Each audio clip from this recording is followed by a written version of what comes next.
আজকে আমরা ঠেকুয়া বানাবো। এখন কি কি দেবো, চিজ কি কি দেবো, সুজি আর আটা আর নারকেল নারকেল নারকেল নারকেল তো আছে কিনা ছড়াতেই তো ঝামেলা। তো এখন আমরা ঠেকুয়া বানাবো। এই মাত্র আমি এখন কাজতে গেলাম, এবারে আমরা ঠেকুয়া বানাবো। তো ঠেকুয়া সব দেখে দেখে তো ঠেকুয়া বানাবো এখন। ঠেকুয়া গেলে খেতে হেভি লাগছে বলো। হ্যাঁ আমি খেলাম তো, দুটো খেলাম, দিল দুটো, কিন্তু ওরা অনেক খাওয়ায়। হ্যাঁ অনেক খাওয়ায়। ঠেকুয়া যখন দুটো দিলে তুমি ওইগুলা খেলে তো ঠেকুয়াটা আনতে পারতে। তো ঠেকুয়া এখন আমি বানাবো। দাম পয়সা সুজি আনি, ফটো দোকানে সুজি আছে? আছে, আমি পয়সা দেবো। 10 টাকা দাও, আমি সুজি নিয়ে আসি।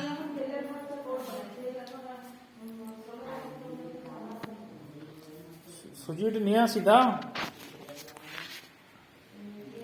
ও বাবা,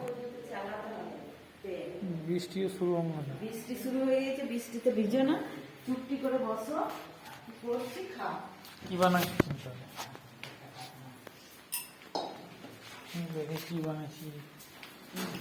এদিকে তো ভালো না লাগে। ভালো লাগবে, আমি করছি ভালো লাগবে। কি বানাচ্ছি? পাঁপড় ছিঁড়ছে, পাঁপড় বেসন, পাঁপড় ছিঁড়ছে।